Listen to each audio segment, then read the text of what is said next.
कल सुबह उठते ही अगर आपको पता चले कि आपकी ईएमआई हज़ारों रुपए कम हो सकती है तो कैसा लगेगा। और अगर मैं कहूं कि आरबीआई का एक फ़ैसला स्टॉक मार्केट में लाखों लोगों का पैसा बना या डुबा सकता है। इस हफ्ते आरबीआई की पॉलिसी आने वाली है और पूरा मार्केट इसी पे नज़र लगा के बैठा हुआ है। लेकिन सवाल ये है कि आरबीआई आखिर करता क्या है, रेपो रेट क्या होता है और इसका असर आपके लोन, एफडी, स्टॉक मार्केट और रोज़मर्रा की ज़िंदगी पे कैसा पड़ता है। आज की वीडियो के एंड तक आप आरबीआई पॉलिसी को इतनी आसानी से समझ जाओगे कि न्यूज़ चैनल्स की टेक्निकल लैंग्वेज भी आपको आसान लगने लगेगी। सबसे पहले बेसिक समझते हैं।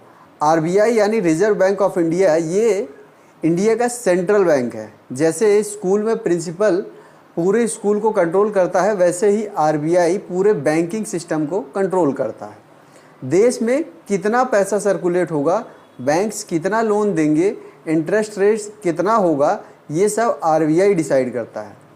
और इसीलिए आरबीआई के एक अनाउंसमेंट से मार्केट में भूकंप आ सकता है।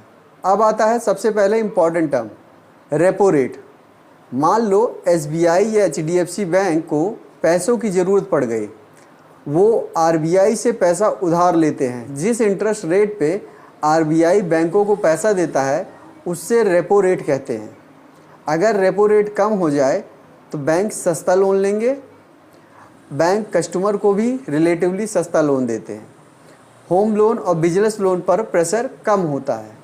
अगर रेपो रेट बढ़ जाए तो सीधा उसका अपोजिट, लोन महंगा हो जाता है, ईएमआई बढ़ सकती है, स्पेंडिंग कम हो सकती है। इसलिए रेपो रेट को इकोनॉमी का एक्सेलरेटर और ब्रेक दोनों कहा जाता है। आरबीआई रेट क्यों बढ़ाता है या घटाता है? अब सवाल आता है कि आरबीआई रेट चेंज ही क्यों करता है। जवाब है इन्फ्लेशन।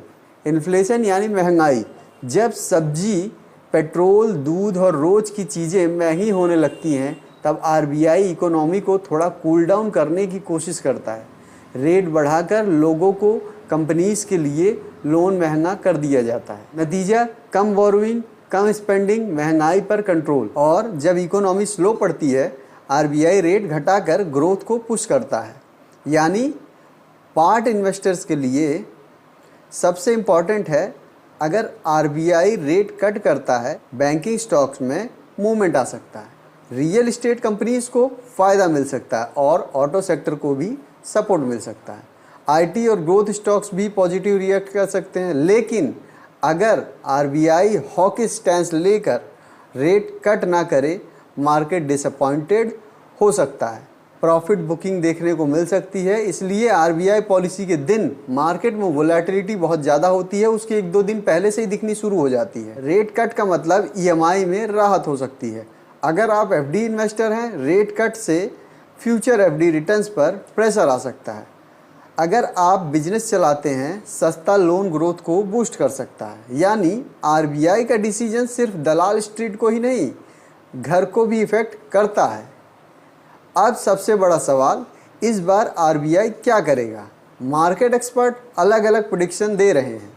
कुछ लोग रेट कट की उम्मीद कर रहे हैं और कुछ लोग मानते हैं कि आरबीआई इन्फ्लेशन और ग्लोबल अनसर्टेनिटी को देखते हुए कॉशियस रहेगा। लेकिन एक बात तय है, पॉलिसी के बाद मार्केट में स्ट्रॉन्ग रिएक्शन देखने को मिल सकता है। तो दोस्तों, आरबीआई पॉलिसी सिर्फ इकोनॉमिस्ट्स के लिए नहीं है, ये आपकी ईएमआई, आपकी एफडी, आपकी सैलरी, आपकी परचेजिंग पावर और आपके इन्वेस्टमेंट सब पर असर डालती है।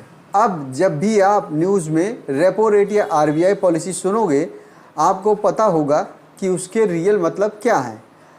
अगर वीडियो पसंद आई हो तो लाइक करें, शेयर करें, चैनल को सब्सक्राइब करें। कमेंट में बताएं आपको क्या लगता है, आरबीआई रेट कट करेगा या नहीं।